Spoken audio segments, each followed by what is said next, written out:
नमस्कार। मैं स्नेहा, आपकी दोस्त, एक बार फिर से आप सबका स्वागत करती हूँ आपके अपने चैनल डर का घर में। आज जो कहानी मैं आप सबके लिए लेकर आई हूँ, उस कहानी से हम सबको एक सीख मिलती है, लेकिन ये सीख कौन किस तरीके से लेना चाहता है, ये उनके ऊपर डिपेंड करता है। आज की इस कहानी में एक ऐसा भयानक रूप आप सबको देखने मिल सकता है जो कि शायद आप सब ने पहले ना कभी सुना होगा और ना ही कभी सोचा भी होगा। लेकिन हमेशा की तरह आज की कहानी की तरफ आगे बढ़ने से पहले मैं मेरे सारे प्यारे प्यारे दोस्तों को दिल से धन्यवाद देना चाहती हूँ। मेरे वो प्यारे प्यारे दोस्त जिनके प्यार और सपोर्ट के माध्यम से आज मैं यहाँ पर हूँ, जो अपना प्यारा प्यारा सपोर्ट अपने कमेंट्स के माध्यम से मुझे हमेशा देकर मोटिवेट करते हैं। मेरे कुछ प्यारे दोस्तों के नाम हैं अमित जी, नवीन शर्मा जी, चिन्मय त्रिपाठी जी, प्रियांशी जी, पूनम जी, गोल्डन स्क्रीन सिनेमा जी। उसके अलावा और भी जो भी दोस्त हैं, मैं सबको दिल से धन्यवाद देती हूँ और आप सब से आगे भी यही उम्मीद करती हूँ कि आप सब हमेशा अपना फीडबैक मुझे ऐसे ही देते रहेंगे और मेरी इन कहानियों को, मेरी इन कोशिशों को आगे बढ़ने में और ज़्यादा मदद करेंगे। तो चलिए बढ़ते हैं अब आज की कहानी की तरफ। आज की कहानी है 4 दोस्तों की। वो 4 दोस्त जो कि हर चीज में साथ हमेशा होते थे सिवाय एक चीज के। वो एक चीज थी नशा। जो 3 दोस्त थे पहले से, वो तीनों दोस्त नशा करने में बहुत बहुत ज़्यादा आगे थे। वो अपने कॉलेज की पढ़ाई कर रहे थे और यहाँ इंजीनियरिंग कॉलेज की पढ़ाई करते वक्त थी या शायद पहले से ही उन्हें ये बुरी आदतें लग चुकी थीं। लेकिन कहते हैं ना, बुरी आदतें लगती बहुत आसानी से हैं लेकिन जाती बहुत मुश्किल से। ऐसा ही कुछ इस कहानी में भी होता है। ये चारों दोस्त, जिनमें से एक दोस्त था जिसको किसी तरह की कोई आदत नहीं थी, उसका नाम था शुभम। शुभम जो था वो एक बहुत अच्छे गांव से था और वो पढ़ने में भी बहुत अच्छा था।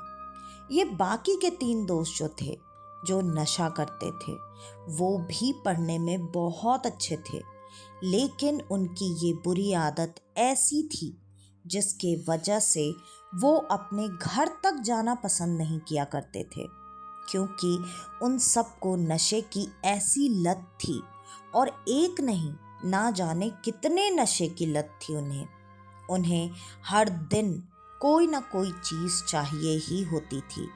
या शायद मैं इसको इस तरह से कहूँ कि वो अपने नशे की आदत के बिना एक सांस भी नहीं ले सकते थे। उन सबको इन नशों की ऐसी आदत थी और वो ऐसा कोई नशा नहीं था जो कि नहीं करते थे। और शुभम, वो इन सब चीज़ों में उनके साथ ही रहता था। वो हॉस्टल में भी उनके रूम में ही था, उनका रूममेट था। वो दिन रात अपने बाकी के 3 दोस्तों को ये चीज़ें करते हुए देखता था, लेकिन वो कभी भी अपने इन दोस्तों को इन चीज़ों पर लेकर ना तो जज करता और ना ही कोई सलाह देता। वो इस तरह से नॉर्मल रहता था जैसे उसके लिए ये चीज़ें बहुत आम सी बात है। इस पर उसके बाकी के 3 दोस्तों ने कई बार शुभम को इन चीज़ों के लिए इंसिस्ट भी किया कि तू क्यों नहीं ये चीज़ें करता है, तो वो हर बार सिर्फ एक ही जवाब देकर टाल दिया करता था कि मैं ऐसी कोई भी चीज़ की आदत खुद को नहीं लगा सकता जो कि मैं अपने घर पर जाकर नहीं कर सकता, और उसके बिना मैं रह भी नहीं सकता। दोस्तों को उसकी बात कभी भी समझ में नहीं आती थी, लेकिन दोस्त उनके इस चीज़ों पर कभी ध्यान भी नहीं देते थे। और शुभम अपने गांव के बारे में अक्सर बहुत सारी बातें बताया करता था। शुभम अपने गांव का सबसे रईस इंसान था। वो वहाँ पर बहुत ज़्यादा पॉपुलर, या फिर यूं कहूँ कि उसके घर वालों की सत्ता पूरे गांव पर चला करती थी। आप उसे एक जमींदार या ठाकुर या ऐसे कुछ ऊपर वाली उपाधि का घर वाला भी मान सकते हैं। और शुभम अपने घर के बारे में जो जो बातें बताया करता कि हमारे इतने एकड़ों में खेत हैं, हमारी इतनी बड़ी राजा महाराजा जैसी कोठी हवेली है, हमारे खेतों में बहुत सारे तालाब हैं जिनके व्यू इतने बेहतरीन कि शायद इन दोस्तों ने वैसी जगह कभी देखी भी नहीं होगी। शुभम जब भी अपने गांव के बारे में बातें करता, वो ऐसी ऐसी बातें बताता जो कि इन दोस्तों ने शायद ही कहीं देखा हो। अब वो अपने गांव के बारे में इतनी ज़्यादा तारीफ कर चुका था कि इन तीनों दोस्तों ने ये मन बना लिया कि वो अब इस बार छुट्टियों में शुभम के घर जाएंगे। वैसे भी वो अपने घर तो कभी जाया ही नहीं करते थे, क्योंकि उन्हें वहाँ पर नशे करने की फ्रीडम नहीं मिला करती थी। और अब वो शुभम के गांव जाने के लिए तैयार थे।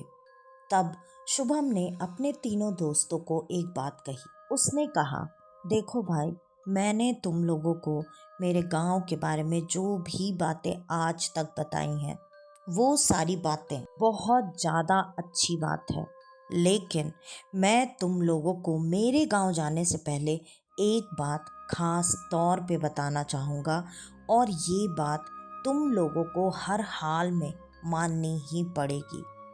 अब तीनों दोस्तों के कान खड़े हो गए। शुभम ने बताया, तुम मेरे गांव जा तो रहे हो, लेकिन मेरे गांव में तुम किसी भी हालत में किसी भी तरह का नशा नहीं कर सकते हो। इस बात को सुनते ही बाकी के तीनों दोस्तों ने एक दूसरे की तरफ देखा। तीनों के मन में कुछ न कुछ खिचड़ी पकने लगी। तीनों को ऐसा लगा, मम्मी पापा होंगे तो शायद उनके वजह से रेस्ट्रिक्शंस होंगे, या ये सोचता होगा कि गांव में अगर इनका इतना रुतबा है तो कोई देख लेगा तो क्या कहेगा।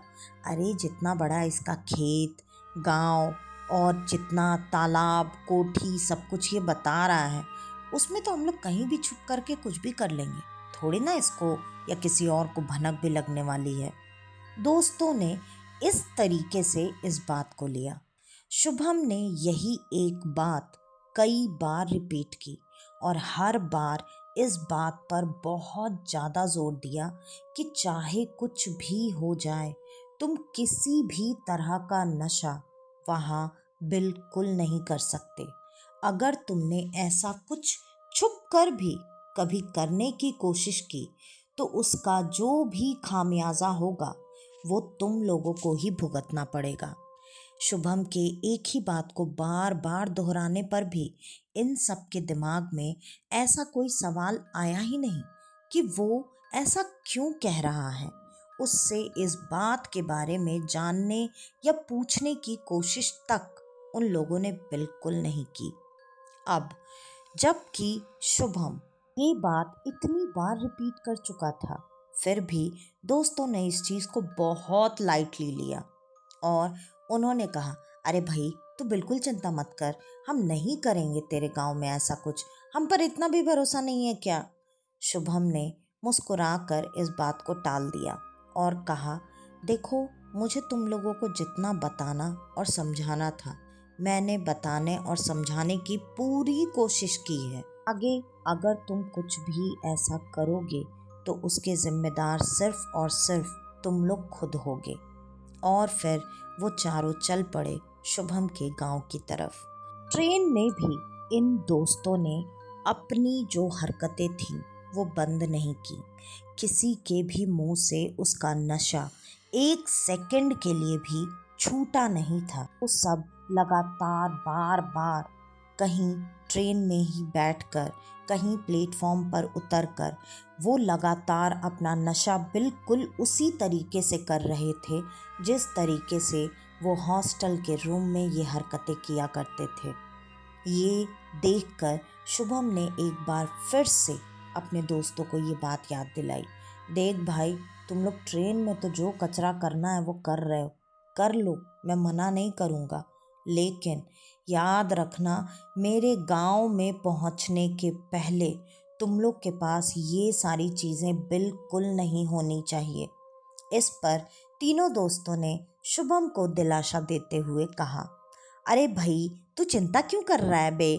हमने बोला ना, तेरे गांव तक कोई सामान नहीं पहुंचने वाला। हम लोग तो सब ट्रेन में ही पी पा के ख़त्म कर देंगे। तू क्यों टेंशन ले रहा है? हमने बोल दिया ना, इतना भरोसा रख भाई हम पे।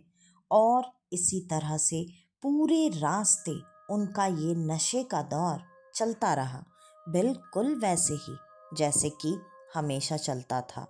और सच में स्टेशन पर उतरने से पहले पहले उन लोगों ने लगभग पूरी बोगी को नशे का अड्डा बना दिया था। वो वहाँ स्टेशन पर उतरे, वहाँ से उन लोगों ने शेयरिंग ऑटो ली और उसके बाद वो एक जगह पर उतरे जो कि एक अजीब सा रास्ता, जो कि जंगल झाड़ियों से घिरा हुआ था। गांव है, हरियाली तो होगी ही। और उस जगह पर फिर से वो एक ऐसे ही शेयरिंग ऑटो का इंतज़ार करने लगे। वो भी ऑटो जैसा ही कुछ वहाँ पर थोड़ी देर में आया। ये चारों उस पर बैठे और बैठकर थोड़ी दूर आगे जाकर उतरे। वहाँ पर उतरने के बाद कुछ ही कदम चलने के बाद उन्हें एक बहुत बड़ा सा पीपल का पेड़ मिला। उस पीपल के पेड़ के आसपास कुछ ईंटों से टूटा फूटा सा ही सही, लेकिन एक लाइन जैसा बना हुआ था। उसे दिखाकर शुभम ने बताया, भाई, ये है मेरे गांव की सीमा। यहाँ से अंदर जाने के बाद कोई भी नशे वाली चीज़, चाहे जो भी हो जाए, तुम लोग बिल्कुल मत करना। और ये बोलते ही तीनों ने वापस से वही बात दोहराई, अरे भाई, हमने बोला था ना, हम जो लेके आए थे हमने सब खत्म कर दिया, तू क्यों चिंता कर रहा है? अब तो तूने जितनी बार ये बात रिपीट किया, हमें तो ये बात भी याद हो गई है, तू क्यों टेंशन ले रहा है, चलना। और इतना कहकर वो सब आगे बढ़ गए। आगे बढ़ने के बाद जैसे जैसे वो गांव में एंटर होते जा रहे थे, जैसा शुभम ने बताया था बिल्कुल वैसा ही हुआ। वहाँ पर हर एक आदमी जो भी मिलता इसे छोटे मालिक कहकर प्रणाम करता और ये पूछता, मालिक, ये क्या आपके दोस्त हैं? तो हाँ, ये मेरे दोस्त हैं। और इतना कहते ही वो इंसान इन लोगों के लिए भी एक ही बात कहता, इनको बताया ना, इनको यहाँ नशा नहीं करना है। और शुभम को प्रणाम, इनको हिदायत, ये हर कोई देता जा रहा था। हर कोई बस एक ही बात बार बार दोहराता जा रहा था कि तुम लोगों को यहाँ पर किसी भी तरह का कोई भी नशा नहीं करना है। आखिर आखिर तक घर पहुँचते पहुँचते इतने लोग मिल चुके थे, इतनी बार ये हिदायत दे चुके थे कि अब ये तीनों इस बात से चिढ़ चुके थे। इन लोगों ने आखिर आखिर में कुछ लोगों को चिल्ला कर भी जवाब दिया, हमें ये बात पता है भाई, आप लोग जाइए यहाँ से। और भी पता नहीं कैसे कैसे रिएक्शंस। आखिरकार घर पर पहुँचने के बाद परिवार वालों ने बहुत अच्छे तरीके से स्वागत किया और वो खाने के वक्त पर ही पहुँचे थे। सबसे पहले सब लोग खाने की जगह पर बैठ चुके थे।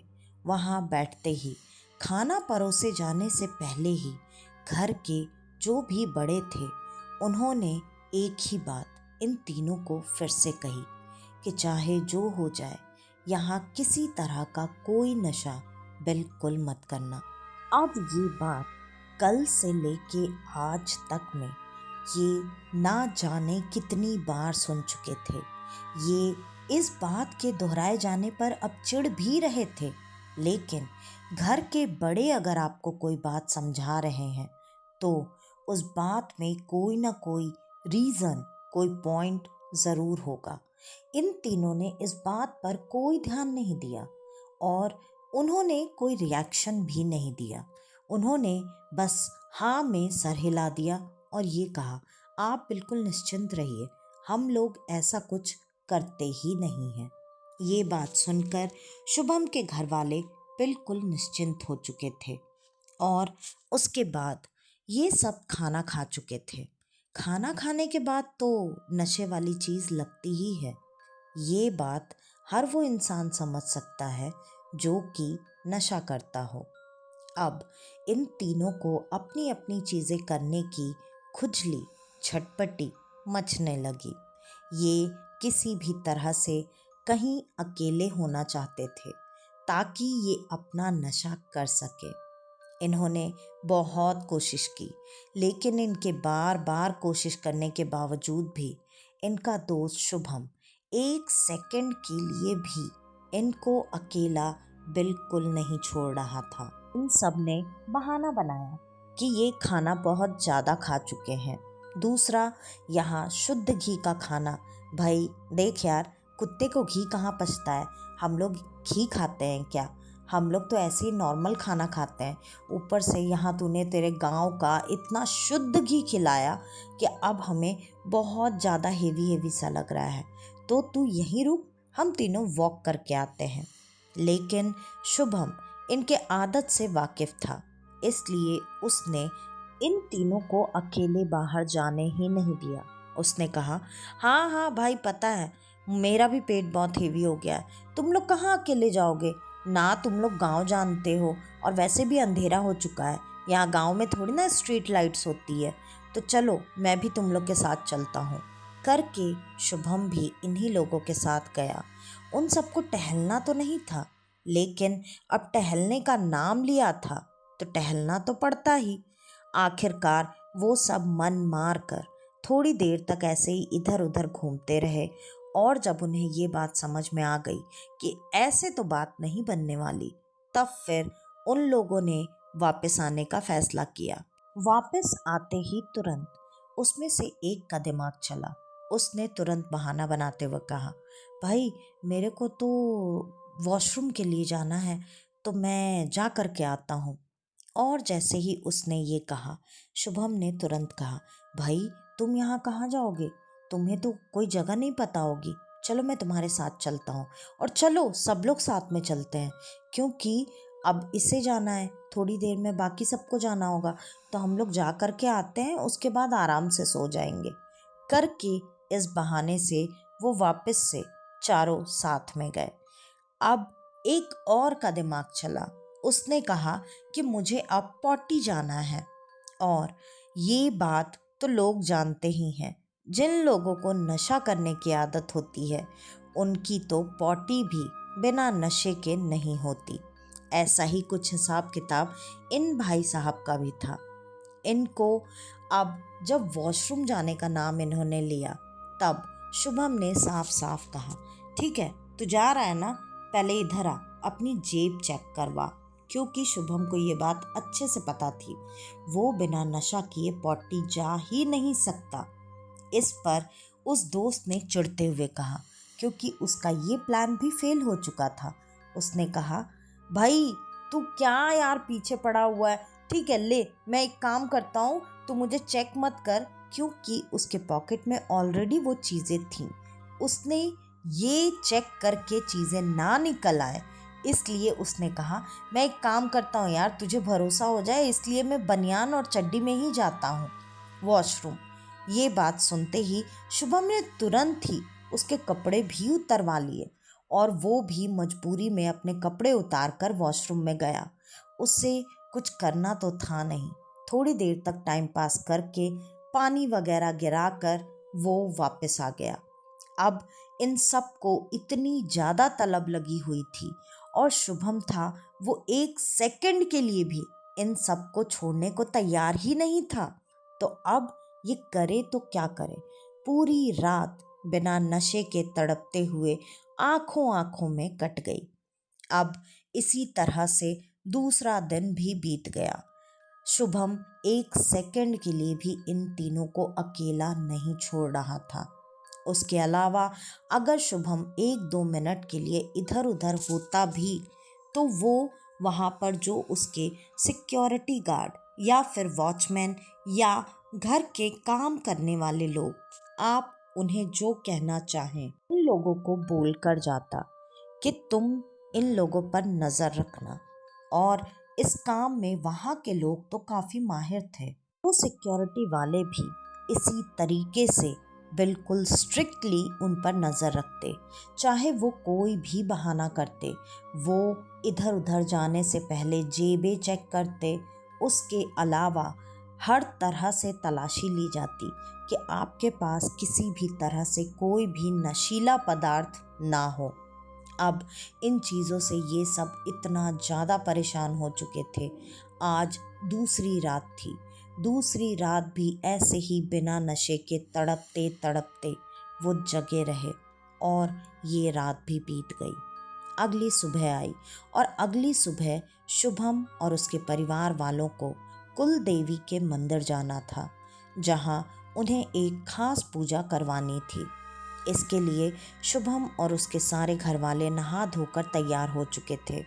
उसने अपने दोस्तों को भी ये बात बताई थी, लेकिन दोस्तों ने पिछली रात से ही ये प्लान बना कर रखा था कि अगर ऐसा है कि ये लोग सब लोग जाने वाले हैं तो हम लोग किसी न किसी तरीके से बहाना बनाकर नहीं जाएंगे और हम यहीं पर रहकर कोशिश करेंगे कि हम किसी न किसी तरीके से नशा कर सकें। क्योंकि ये तीनों अब इतना ज़्यादा फ्रस्ट्रेटेड हो चुके थे। इनका कहना था, यार ये तो हमारे साथ वहाँ पे भी था, वहाँ तो इस तरीके से बिहेव नहीं करता था, यहाँ तो ये ऐसा कर चुका है हमारे साथ, लग रहा है जैसे हम किसी जेल या किसी रिहैब सेंटर में हैं। यही हमारी हालत ना हो, इसके वजह से हम अपने घर नहीं जाते हैं और ये हमें अपने गांव में भी लाके ऐसे टॉर्चर कर रहा है जैसे हमने कोई पाप कर दिया यहाँ आकर। अब तो हमें ऐसा लग रहा है जैसे हमें आज ही निकल जाना चाहिए। लेकिन उन तीनों में से एक ने कहा, अगर हम ऐसे ही एक ही दिन में यहाँ से वापस चले गए तो शुभम को ऐसा लगेगा कि हम सब यहाँ कुछ और नहीं, सिर्फ खुले में नशा करके मज़ा लेने ही आए थे, तो उसे इतना बुरा फील नहीं होना चाहिए, क्योंकि हम लोग खुद अपनी मर्जी से उसे बोल कर यहाँ पर आए हैं।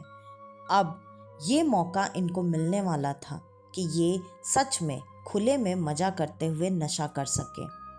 वो सब शुभम को मना कर चुके थे। शुभम जब पूछने आया, उन सब ने कोई ना कोई बहाना बनाकर कि मैं मंदिर नहीं जाता, मुझे पूजा नहीं करना, मैं भगवान में नहीं मानता, मैं तो अभी तक नहाया भी नहीं हूँ, और भी पता नहीं क्या क्या बहाने करके सब ने मना कर दिया। शुभम पहले से ये बात कहीं ना कहीं जानता था, इस वजह से शुभम ने कोई खास जिद भी नहीं की। बस उसने जाने के पहले सारे वहाँ के जितने भी देख रेख करने वाले थे सबको उन पर कड़ी नज़र बनाए रखने को कहकर वो और उसके पूरे परिवार के लोग मंदिर में चले गए। यहाँ ये तीनों उसके जाते ही पागलों की तरह अपनी अपनी सारी चीज़ें निकाल कर बनाना, जुगाड़ करना सब शुरू कर दिया। सब इस तरीके से पागल होकर नशे पर टूट पड़े थे, मानो जैसे जिंदगी में पहली बार उन्हें ऐसी कोई चीज़ करने को मिल रही है। और वो सब अपना अपना जुगाड़ बनाकर तैयार हो चुके थे। लेकिन उससे पहले एक ने ये कहा, भाई देख, हम पीने को तो यहाँ पी लेंगे, लेकिन गलती से भी अगर हमारा कोई धुआं या कुछ भी यहाँ पर रह गया जिनमें से इनमें से किसी को भी भनक लग गई तो बहुत गड़बड़ हो जाएगी। वो तो आते ही हमें यहाँ मार कर गाड़ देगा। इसलिए हम एक काम करते हैं, वैसे भी हमें खुले में नशा करने का मज़ा लेना था, तो अब हम सब अपना जुगाड़ बना चुके हैं, चल इसके जो खेत के पीछे वाला तालाब का एरिया है हम वहाँ जाते हैं और वहाँ बैठकर मज़े से हम अपना अपना काम करेंगे।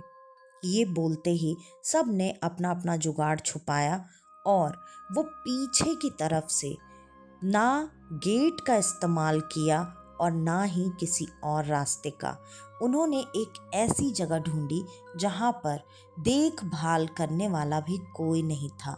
वो दीवार का एक ऊंचा सा हिस्सा था।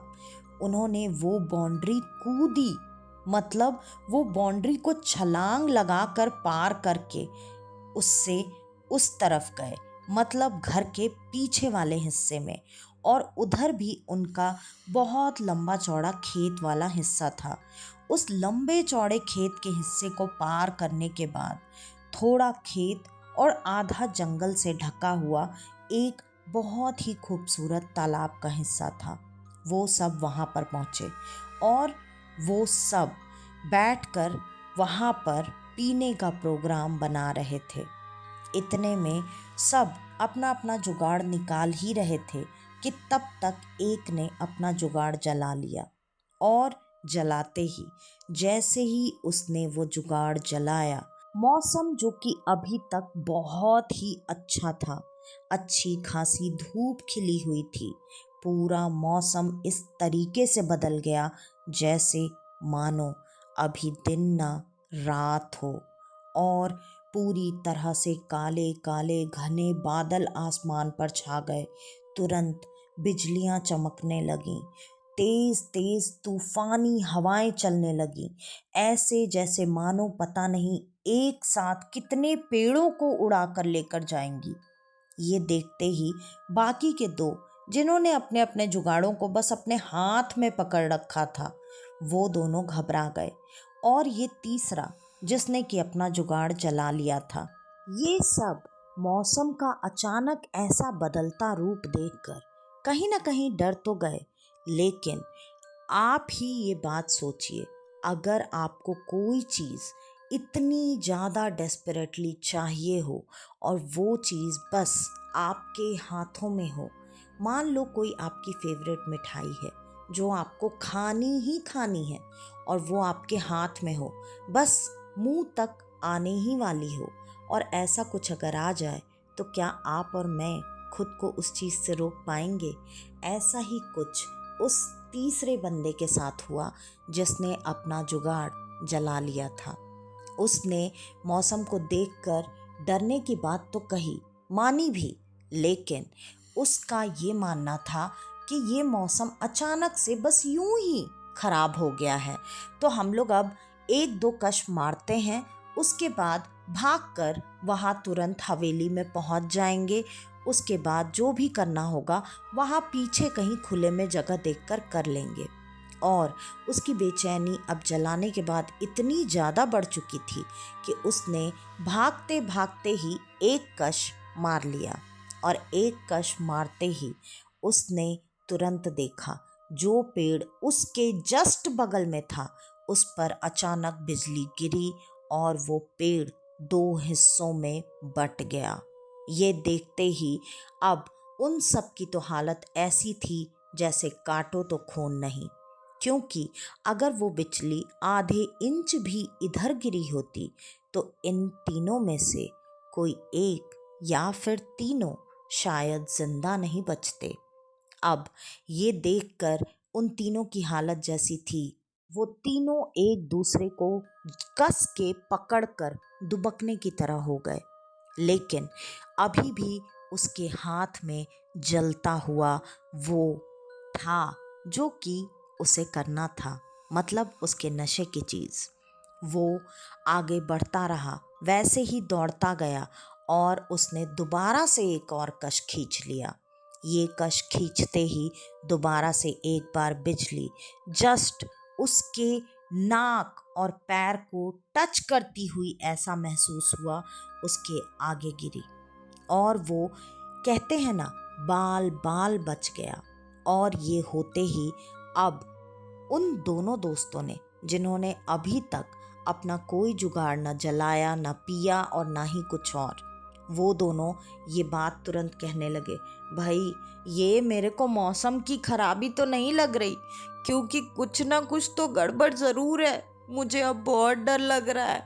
ये ना कहीं ऐसा तो कुछ नहीं, वो जो बार बार बोल रहा था नशा मत करना नशा मत करना, कहीं ये उसी के वजह से तो नहीं है, क्योंकि अभी तक हमने ऐसा कुछ नहीं किया और जैसे ही तूने अपना ये जलाया और एक कश मारा, एक बिजली तब गिरी, दूसरा कश मारा, दूसरी बिजली तब गिरी, और वो भी सीधे हमारे सामने।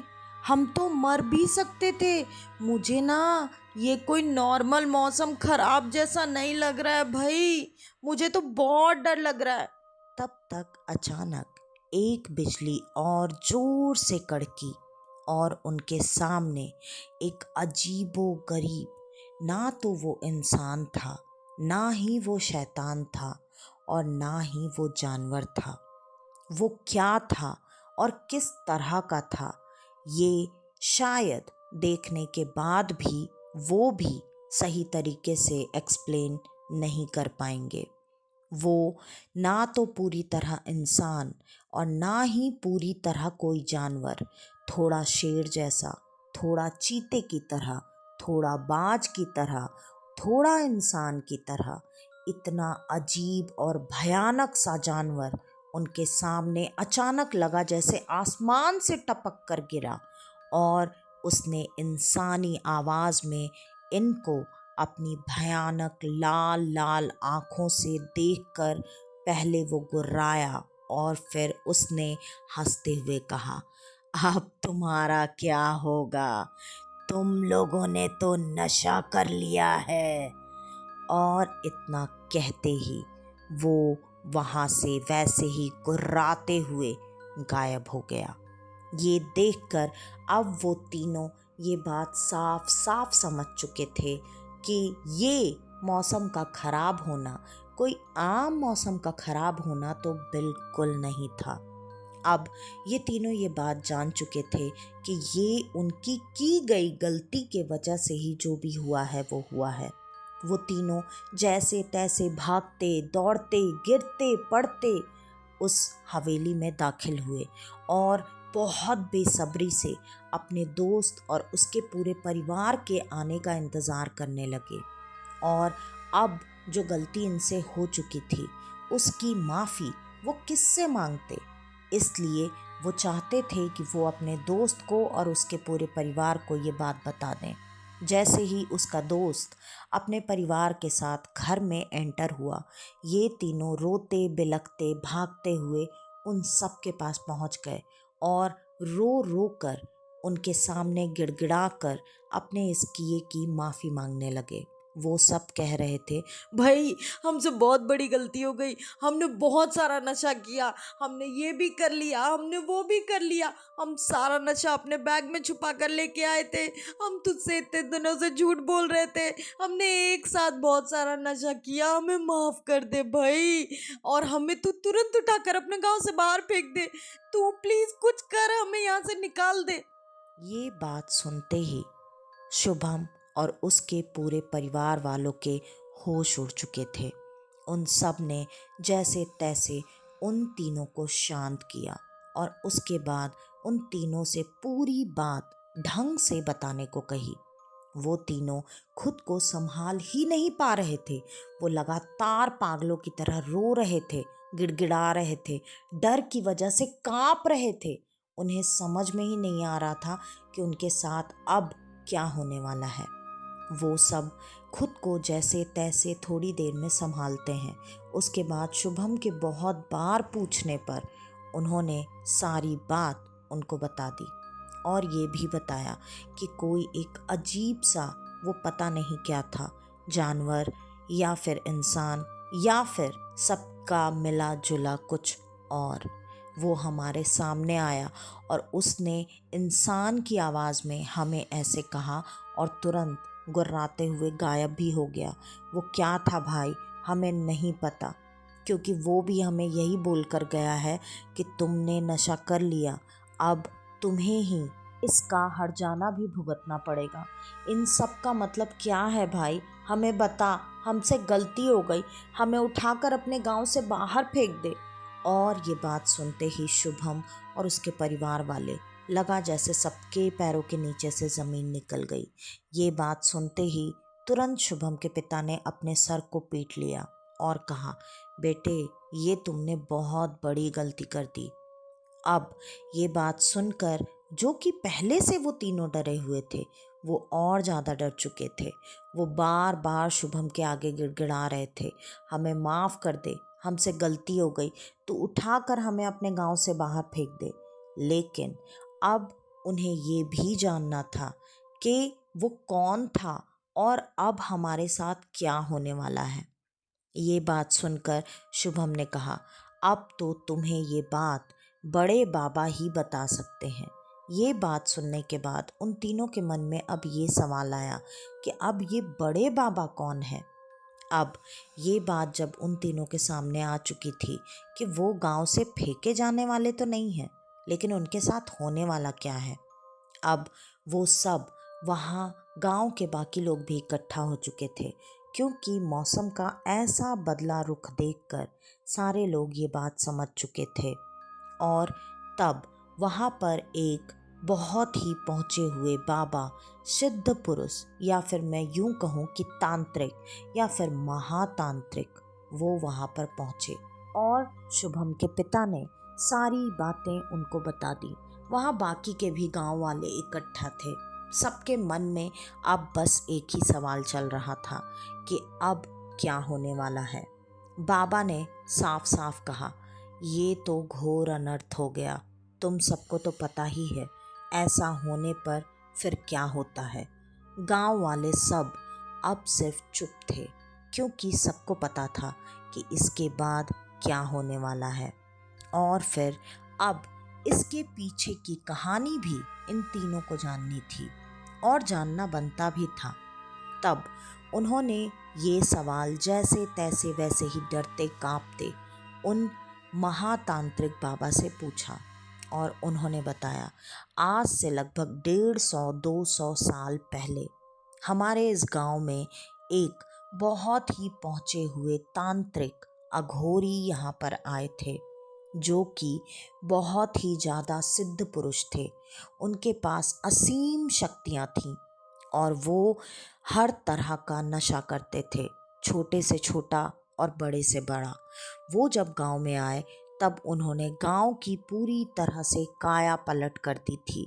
वो हर किसी की मदद करते थे, वो ना के बराबर बोलते थे और जो भी कोई किसी भी तरह का दुखड़ा लेकर उनके पास पहुंचता, वो हर समस्या को चुटकियों में सुलझा दिया करते थे।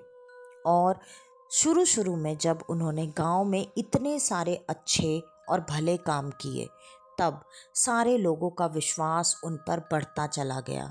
सारे लोग उनकी आदत को पहले से जानते थे कि बाबा दिन भर नशे में रहते हैं और ऐसा दुनिया का कोई नशा नहीं है जो कि वो ना करते हों, और उन्हें इस बातों से कोई तकलीफ भी नहीं थी। लेकिन लगभग 2-3 महीने बाद उस गांव में अचानक से जानवरों का हमला शुरू हो गया और जानवरों ने बहुत बुरी तरीके से इंसानों को मारना शुरू कर दिया। पहले तो वो गांव के जानवरों पर ही हमला करते थे, लेकिन बहुत जल्दी वो जानवरों से इंसान को मारने लगे और जिसके वजह से लगातार गांव में मौतें होने लगी। और इस चीज़ के लिए गांव वालों ने उन तांत्रिक बाबा को दोषी ठहराया। उन्होंने उन तांत्रिक बाबा को बहुत बुरी बुरी बातें कहीं, बहुत गंदे गंदे अपशब्द बोले। उन बाबा ने इन चीज़ों पर कुछ भी रिएक्ट नहीं किया और वो गांव को छोड़कर उन्होंने बस एक ही बात कही कि मैं जितना भी हो सकता था इस गांव का सिर्फ और सिर्फ भला चाहता भी था और करता भी था, लेकिन तुम इंसानों को भलाई की कोई कद्र नहीं है। और वो बाबा इस गांव को छोड़कर उस बाहर जो हमारे सीमा पर एक बड़ा सा पीपल का पेड़ है, वहाँ जाकर उन्होंने अपना आसन लगा लिया। उसके बाद वो वहीं पर अपना साधना, ध्यान और बाकी चीज़ें किया करते थे। लेकिन उसके बावजूद भी यहाँ अगर जानवर लोगों को मार रहे थे, तो ये चीज़ बाबा के जाने से कैसे ख़त्म होने वाली थी, कैसे रुकने वाली थी। ये बात गांव वालों को समझ में नहीं आई और बाबा के जाते ही जानवरों का आतंक जैसे और ज़्यादा बढ़ गया। इस पर गांव वालों ने उन तांत्रिक बाबा पर ये इल्ज़ाम भी लगा दिया कि हमने उनको गांव से निकाल दिया तो वो अपनी शक्ति से ही ऐसे जानवरों को बुलाकर हम गांव वालों की हत्या कर रहे हैं। वो हमसे बदला लेना चाह रहे हैं। गांव वाले इतने ज़्यादा अंधे हो चुके थे कि उन्हें ये बात समझ में भी नहीं आई कि ऐसे महाज्ञानी महातपस्वी लोग कभी किसी से बदला या द्वेष की भावना नहीं रखते। उन्होंने अब तक तो सिर्फ उन बाबा को अपशब्द ही बोले थे, लेकिन अब गांव वाले इतने ज़्यादा भड़क चुके थे और उनको 1000 बार समझाने पर भी कोई बात समझ में नहीं आई, क्योंकि शुभम के जो भी पूर्वज उस वक्त थे उन्होंने इस चीज़ को रोकने की बहुत कोशिश की, लेकिन गांव वाले अब इतना ज़्यादा गुस्से में थे कि उन्हें रोकना और समझाना नामुमकिन था। उन सब ने मिलकर बाबा को बहुत मारा। बाबा उस समय भी चाहते तो उन लोगों को चुटकियों में रोक सकते थे, शांत कर सकते थे, लेकिन बाबा ने ऐसा कुछ नहीं किया। बाबा ने अपने आप को बचाने की कोशिश भी नहीं की और बाबा को उन लोगों ने इतना मारा कि वो उसके वजह से अपने प्राण त्यागने की अवस्था में आ चुके थे। तब बाबा ने उन सबको एक श्राप दिया। बाबा ने कहा, मैं तो जानवर बनकर यहाँ पर या फिर अपनी शक्तियों से यहाँ पर ना तो किसी जानवर को बुलाकर तुम लोगों को मारा है और ना ही कोई हानि पहुँचाई है, लेकिन मेरे इतना समझाने पर भी तुम लोगों को ये बात समझ में नहीं आई कि मैं सिर्फ और सिर्फ तुम लोगों की भलाई के लिए यहाँ पर था और मैं अब प्राण त्याग रहा हूँ। मैं जैसे ही प्राण त्याग दूंगा ये पूरा गांव मेरे प्रकोप में आ जाएगा। आज के बाद से इस गांव की सीमा के अंदर अगर किसी ने भी कभी भी गलती से भी मुझसे जुड़ी कोई भी चीज़ यहाँ पर की, मतलब कि नशा अगर किसी ने किया, तो मैं फिर तब सच में आऊँगा और ऐसे जानवर के भेष में आऊँगा जिसे ना तो कभी किसी ने देखा होगा, ना तो कोई उसे मार पाएगा और ना ही कोई उसे रोक सकता है। इतना कहकर बाबा ने अपने प्राण वहीं पर त्याग दिए। उसके बाद इस गांव में जब भी किसी ने उस श्राप को तोड़ने की कोशिश की, मतलब नशा करने की कोशिश की, हर बार ये अजीब अजीब रूप में बाबा यहाँ पर आते हैं और आकर उन लोगों को वो मार देते हैं और इस तरीके से मारते हैं जो कि शायद हम लोग भी कभी देख नहीं पाते।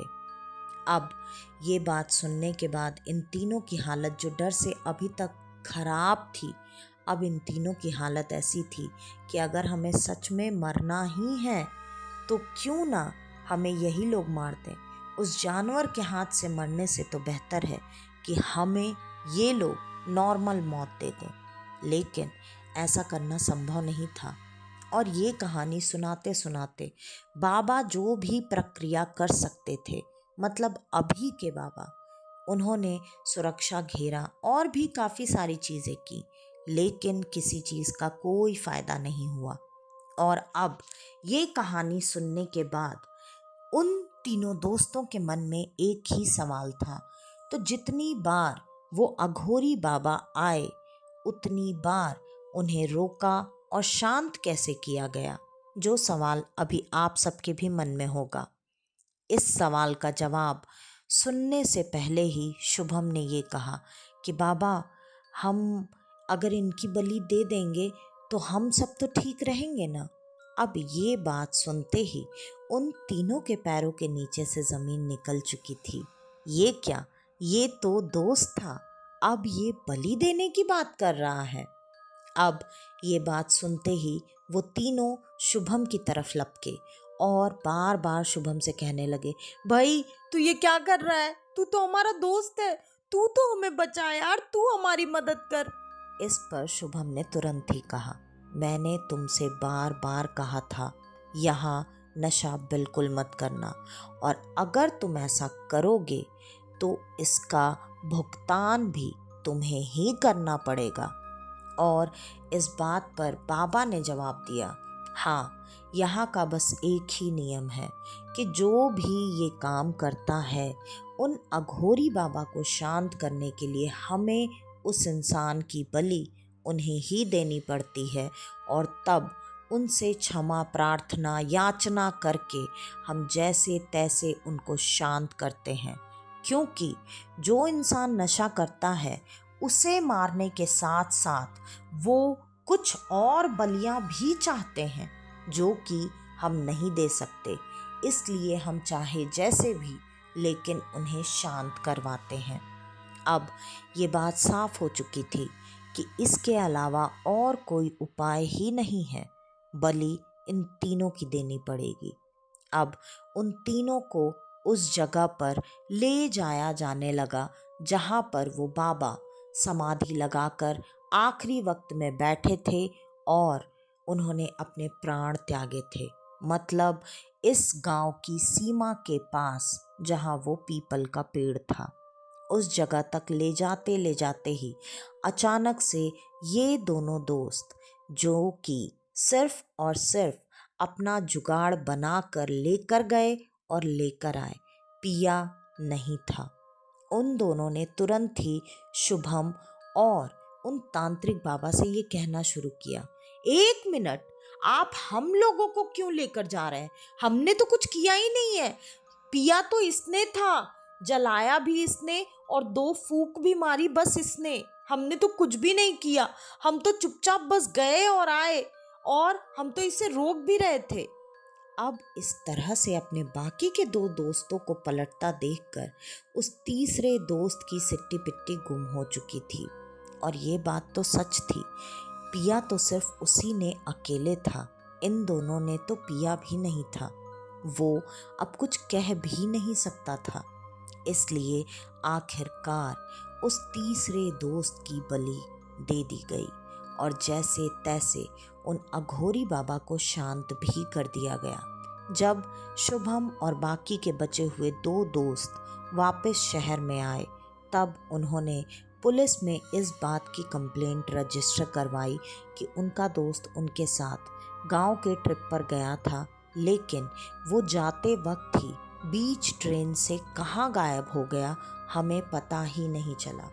और वो दोस्त कहाँ गया, उसके साथ क्या हुआ, ये आज भी एक राज है इन तीनों दोस्त और उन गांव वालों के बीच। पुलिस ने काफ़ी लंबे समय तक खोजबीन की, लेकिन उनके हाथों किसी तरह का कोई भी सुराग नहीं लगा, जिसके वजह से एक लंबे समय के बाद उस केस को बंद कर दिया गया। और आज भी ये राज इन्हीं सब के बीच है, और ये कहानी भी इन्हीं में से किसी एक के माध्यम से आई है, जिनका मैं नाम आपको बिल्कुल नहीं बता सकती। तो इस कहानी से हमें क्या सीख मिलती है, ये आप हमें कमेंट के माध्यम से बताइएगा। और ये कहानी आपको कैसी लगी, ये तो बताना बिल्कुल भी मत भूलिएगा। तो आज के लिए बस इतना ही। मैं स्नेहा, आपकी दोस्त, आज के लिए लेती हूँ अलविदा। वापस से आपसे मिलने आऊँगी और आप सबको लेकर जाऊँगी कुछ जाने अनजाने किस्से कहानियों के सफ़र पर, आपका अपना डर का घर में। तो तब तक के लिए नमस्कार।